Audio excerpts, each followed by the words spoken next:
प्रिय छात्रों, हिंदी के इस शिक्षण सत्र में आपका हार्दिक स्वागत है। आज हम गद्य खंड के अंतर्गत अशोक के फूल निबंध के 12वें भाग का अध्ययन करेंगे।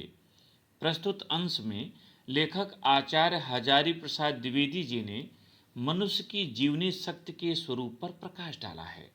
उनका मानना है कि मनुष्य की जीने की इच्छा इतनी प्रबल है कि वह अनेक सभ्यताओं एवं संस्कृतियों के विनष्ट होने के पश्चात भी न केवल जीवित है, बल्कि उसकी जीने की इच्छा शक्ति अर्थात जिज्विषा पहले से भी अधिक बढ़ गई है।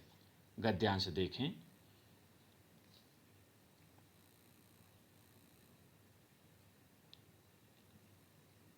मुझे मानव जात की दुर्दम निर्मम धारा के हजारों वर्ष का रूप साफ दिखाई दे रहा है। मनुष्य की जीवनी शक्ति बड़ी निर्मम है। वह सभ्यता और संस्कृत के वृथा मोहों को रौंदती चली आ रही है। कठिन शब्दों का अर्थ और व्याख्या एक साथ देखते चलें। दुर्दम, कठिनाई से दमन किया जाने वाला, माने जिसका दमन बड़ी कठिनाई से हो। निर्मम, क्रूर, निष्ठुर, ममताहीन। वृथा, वृथा माने व्यर्थ। रौंदती, कुचलती। व्याख्या देखें। लेखक आचार्य द्विवेदी जी कहते हैं कि मनुष्य की जीवनी शक्ति बड़ी प्रबल है। मनुष्य जात की कठिनाई से दबाई जाने वाली क्रूर विचारधारा के हजारों वर्ष के इतिहास को मैं भली भांति देख रहा हूं। मनुष्य के जीने की इच्छा बड़ी ही प्रबल है। वह ममत्वहीन है, ममता से हीन है। यही कारण है कि मनुष्य स्वयं के जीवन के लिए कोई भी अनैतिक और क्रूर कार्य करने से अपने को रोक नहीं पाता। न जाने कितने धर्माचारों, विश्वासों, उत्सवों, व्रतों को धोती बहाती यह जीवन धारा आगे बढ़ी है। लेखक कहता है कि मनुष्य सदा से सभ्यता और संस्कृत के आकर्षण में बंध कर नहीं रहता, बल्कि उनके व्यर्थ के मोह को कुचलता हुआ अपने पथ पर अग्रसर रहता है। अर्थात मनुष्य की जीवनी शक्ति सदैव किसी आकर्षण में देर तक बंध कर नहीं रहती।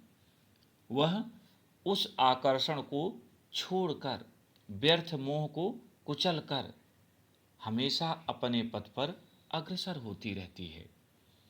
हजारों वर्षों से न जाने कितने धार्मिक परंपराएं, रीतियां, नीतियां, विश्वास, उत्सव, व्रत आदि मानव समाज को जीवंत करते थे, किंतु मनुष्य की जीवनी शक्ति आवश्यकता न होने पर उन्हें समाप्त करती हुई, नए को ग्रहण करती हुई आज की इस स्थिति तक पहुंची है। संघर्षों से मनुष्य ने नई शक्ति पाई है। हमारे सामने समाज का आज जो रूप है वह न जाने कितने ग्रहण और त्याग का रूप है। देश और जात की विशुद्ध संस्कृति केवल बाद की बात है। सब कुछ में मिलावट है, सब कुछ अविशुद्ध है। लेखक कहता है कि मनुष्य ने संघर्षों से नई शक्ति पाई है और अपने को मजबूत बनाया है। आज हमारे सामने जो समाज दिखाई दे रहा है, उसने न जाने कितने चीज़ों को त्यागा है और न जाने कितने नए चीज़ों को ग्रहण किया है। अर्थात वह प्रत्येक स्थिति में परिवर्तनशील रहा है और परिवर्तन के लिए निरंतर संघर्षशील भी रहा है। स्वयं को बदली हुई परिस्थितियों में मजबूत बनाने के लिए उसने नई शक्ति प्राप्त की और जो उपयोगी नहीं रह गई थी उनको छोड़ भी दिया। आज जिसे हम विशुद्ध संस्कृत कह रहे हैं, यह बाद की बात है। वास्तव में इसमें तो सर्वत्र मिलावट है। कुछ भी अविशुद्ध, कुछ भी शुद्ध नहीं है। सब में रुकावट है, सब में मिलावट है। शुद्ध केवल मनुष्य की दुर्दम जिज्विषा, जिज्विषा माने जीने की इच्छा, वह गंगा की अबाधित अनाहत धारा के समान सब कुछ को हजम करने के बाद भी पवित्र है। अबाधित, बाधा रहित, अनाहत जो आहत न हो। हजम, पचाना, लेखक कह रहा है कि आज शुद्ध तो केवल मनुष्य की जीने की प्रबल इच्छा है। वह गंगा जी की बाधा रहित लगातार बहने वाली धारा के समान है, जो सब कुछ समेट लेने के बाद भी पवित्र है और दूसरे को पवित्र कर देती है। सभ्यता और संस्कृत का मोह क्षण भर बाधा उपस्थित करता है। धर्माचार का संस्कार थोड़ी देर तक इस धारा से टक्कर लेता है, पर इस दुर्दम धारा में सब कुछ बह जाते हैं। लेखक कहता है कि सभ्यता और संस्कृत के मोह क्षण भर के लिए बाधा उपस्थित करते हैं, अर्थात मनुष्य अपनी सभ्यता और संस्कृति को लेकर क्षण भर ठहरता है, उसी में रुकना चाहता है, किंतु उसके धर्माचार संस्कार जो उस विचार से लड़ते हैं वे थोड़ी दूर तक ही लड़ पाते हैं, थोड़ी देर तक ही टक्कर ले पाते हैं। तत्पश्चात इस धारा में वे स्वयं बह जाते हैं। जितना कुछ इस जीवनी शक्ति को समर्थ बनाता है उतना उसका अंग बन जाता है, बाकी फेंक दिया जाता है। लेखक कह रहा है कि जो बातें इस जीवनी शक्ति को जीने की इच्छा को मजबूत बनाती हैं वह मानव जीवन का अंग बन जाते हैं, और जो इसमें मददगार नहीं होते उन्हें फेंक दिया जाता है, उन्हें अलग कर दिया जाता है। धन्य हो महाकाल, तुमने कितनी बार मदन देवता का गर्व खंडन किया है, धर्मराज के कारागार में क्रांति मचाई है, यमराज के निर्णय तारतल्य को पी लिया है, विधाता के सर्वकर्तृत्व के अभिमान को चूर्ण किया है। लेखक भगवान शिव को नमन करते हुए कहता है कि हे महाकाल, आप धन्य हैं। जिस मदन देवता ने, जिस कामदेव ने बार बार मनुष्यों ही नहीं देवताओं तक को अपने मार्ग से विचलित कर दिया है, आपने उन्हें जीत लिया, उनके गर्व को खंडन किया, मैंने चूर चूर कर दिया, और धर्मराज के बंदीगृह में भी क्रांति मचा दी। अर्थात जो अन्यायी अत्याचारी गए वहाँ रुके, उनके लिए भी आपने जीने का मार्ग दिया। यमराज के निर्णय के तारतल्य को, विष को आपने पी लिया। विधाता के सर्वकर्तृत्व, सब कुछ करने वाला जो भाव था, उस अभिमान को आपने चूर्ण कर दिया, उसको छोटे छोटे टुकड़ों में बदल दिया। आज हमारे भीतर जो मोह है, संस्कृत और कला के नाम पर जो आसक्ति है, धर्माचार और सत्य निष्ठा के नाम पर जो जड़िमा है, उसमें का कितना भाग तुम्हारे कुंठ नृत्य से ध्वस्त हो जाएगा, कौन जानता है। लेखक कह रहा है कि आज हमारे भीतर जो मोह है, जिसके कारण हम आगे नहीं बढ़ पा रहे हैं, संस्कृत और कला के नाम पर जो आसक्ति है, जिसमें हम चिपके हुए हैं, हमारे धार्मिक विचार, सत्यनिष्ठा जो अस्थायित्व लिए हुए है, न जाने उसका कितना हिस्सा आपके कुंठ नृत्य, भगवान शिव के दो नृत्य माने गए, एक तांडव नृत्य या कुंठ नृत्य और दूसरा लास्य नृत्य। जब वो संसार का विनाश करना होता है तो तांडव नृत्य करते हैं, और जब आनंद की स्थिति में होते हैं तो लास्य नृत्य करते हैं। तो लेखक कहता है कि आपके तांडव नृत्य में कितना भाग ध्वस्त हो जाएगा, नष्ट हो जाएगा, और क्या रह जाएगा, यह कौन जानता है। मनुष्य की जीवन धारा फिर भी अपनी मस्तानी चाल से चलती जाएगी। लेखक कह रहा फिर भी मनुष्य की जो ये जीवनी शक्ति है वह अपने मार्ग पर मस्तानी चाल से आनंद पूर्वक चलती चली जाएगी। जब अशोक के पुष्प अस्तकों को देखकर मेरा मन उदास हो गया है, अस्तवक फूलों का गुच्छा, कल न जाने किस वस्तु को देखकर किस हृदय के हृदय में उदासी की रेखा खिल उठे। लेखक कह रहा है कि आज अशोक के फूलों के गुच्छे को देखकर मेरा मन उदास हुआ है, न जाने कल किसी अन्य वस्तु को देखकर किसी सहृदय के हृदय में उदासी की रेखा उठ सकती है, उसका मन उदास हो सकता है। जिन बातों को मैं अत्यंत मूल्यवान समझ रहा हूँ और जिनके प्रचार के लिए चिल्ला चिल्ला कर गला सुखा रहा हूँ, उनमें कितनी जिएंगे और कितनी बह जाएंगी, कौन जानता है। लेखक कहता है कि आज जिन बातों को मैं उचित मान रहा हूँ, मूल्यवान समझ रहा हूँ और उनके प्रचार के लिए प्रयास कर रहा हूँ कि सभी लोग इस मार्ग पर चलें, कल इनमें से कितनी बातें रह जाएंगी और कितनी नष्ट हो जाएंगी, कौन जानता है। अर्थात समय बदलने के बाद इनकी आवश्यकता रहेगी या समाप्त हो जाएगी, इसे कौन जानता है। मैं क्या शौक से उदास हुआ हूँ? माया काटे कटती नहीं।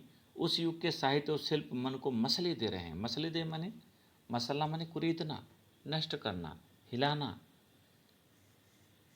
लेखक कह रहा है कि मैं जो उदास हुआ हूँ वह मेरा शौक नहीं है। माया है जो व्यक्ति को बांधती है, और माया जल्दी कटती नहीं, क्योंकि वो भगवान के अधीन है। उस युग का साहित्य मेरे मन को मसल रहे हैं, कुचल रहे हैं, बार बार कुरेद रहे हैं। अशोक के फूल ही नहीं, किसलय भी हृदय को कुरेद रहे हैं। अशोक का फूल तो है ही, उसके किसलय माने पत्ते भी हृदय को कुरेद रहे हैं। कालिदास जैसे कल्प कवि ने अशोक के पुष्प को ही नहीं, किसलों को भी मदमत्त करने वाला बताया था। अवश्य ये शर्त यह थी कि वह दयिता माने प्रिया के कानों में झूम रहा हो। कालिदास ने कहा था, किसलय प्रसो अपि विलासिनानम मदयिता दयिता श्रवणार्पित। अर्थात दयिता के कानों पर झूमता हुआ किसलय भी व्यक्ति को मदमस्त कर देता है, उसके प्रिय को मदमस्त कर देता है। यह भाव तो कालिदास ने दिया। परंतु शाखाओं में लंबित वायु लूलित, लूलित मन हिलाए हुए, किसलयों में भी मादकता है। मेरी नस नस में आज करुण उल्लास की झंझा, झंझा माने आंधी युक्त वर्षा, उत्थित हो रही है, उत्थित उत्पन्न हो रही, उठ रही है। मैं सचमुच उदास हूँ। लेखक कह रहा है कि कालिदास जैसे कवि ने अशोक के पुष्प को ही नहीं, उसके पत्तों को भी मदमस्त करने वाला बताया था। शर्त केवल यह रखा था कि वह प्रिया के कानों में झूम रहा हो तो निश्चय ही विलास उत्पन्न करेगा। किंतु अशोक वृक्ष के शाखाओं में हवा के द्वारा जो हिलाए जा रहे हैं, वे किसलय भी मादकता से कम नहीं है। लेखक कहता है, मेरे नस नस में आज करुण उल्लास की, दुख भरी उल्लास की, आनंद की एक वर्षा रूपी आंधी सी उठ रही है। मैं सचमुच आज उदास हूं। इस भाग में प्रश्न उत्तर देखें। पहला, प्रस्तुत गद्यांश का शीर्षक तथा लेखक का नाम लिखिए। उत्तर, प्रस्तुत गद्यांश का शीर्षक अशोक के फूल और लेखक का नाम आचार्य हजारी प्रसाद द्विवेदी है। दूसरा प्रश्न, रेखांकित अंश की व्याख्या कीजिए। और यहाँ रेखांकित अंश है, मनुष्य की जीवनी शक्ति बड़ी निर्मम है। वह सभ्यता और संस्कृत के वृथा मोहों को रौंदती चली आ रही है। न जाने कितने धर्माचारों, विश्वासों, उत्सवों और व्रतों को धोती बहाती यह जीवनधारा आगे बढ़ी है। उत्तर, लेखक आचार्य द्विवेदी जी कहते हैं कि मनुष्य के जीने की इच्छा बड़ी निर्मम है। इसी कारण वह स्वयं के जीवन के लिए कोई भी बड़ा से बड़ा क्रूर अनैतिक कर्म करने से नहीं चूकता। वह सर्वदा सभ्यता और संस्कृति के आकर्षण में न बंधकर उसके प्रति व्यर्थ के मोह को कुचलती हुई सतत अपने पथ पर अग्रसर होती रही है। यह न जाने कितनी धार्मिक परंपराओं, विश्वासों, रीति रिवाजों, उत्सवों एवं व्रतों आदि को पीछे छोड़ती और नए को ग्रहण करती आज की इस स्थिति में पहुंची है। तीसरा प्रश्न, मनुष्य की जीवनी शक्ति कैसी है? उत्तर, मनुष्य की जीवनी शक्ति बड़ी निर्मम है। वह सभ्यता और संस्कृति के वृथा मोहों को रौंदती चली आ रही है। चौथा प्रश्न, मनुष्य ने नई शक्ति किससे पाई है? उत्तर, मनुष्य ने नई शक्ति संघर्षों से पाई है। पांचवा प्रश्न, लेखक को क्या स्पष्ट दिखाई दे रहा है? उत्तर, लेखक को मानव जाति की दुर्दम निर्मम धारा के हजारों वर्षों का रूप साफ दिखाई दे रहा है। धर्माचारों और विश्वासों का अर्थ स्पष्ट कीजिए। अगला प्रश्न। उत्तर, धर्माचारों का अर्थ धर्म से संबंधित क्रियाकलाप से है और विश्वासों का अर्थ प्रचलित मान्यताओं पर यकीन करने से है। दुर्दम और निर्मम शब्दों में से उपसर्ग और मूल शब्द छांट कर लिखिए। उत्तर, दुर्दम और निर्मम शब्दों में से उपसर्ग और मूल शब्द निम्नलिखित हैं। एक तरफ हेडिंग डालें शब्द, बीच में उपसर्ग और अंत में मूल शब्द। शब्द के नीचे दुर्दम लिखें, उपसर्ग के नीचे दूर, यहाँ र हलंत होगा चूँकि वो आधार रहेगा, और मूल शब्द के नीचे दम, पूरा दम रहेगा।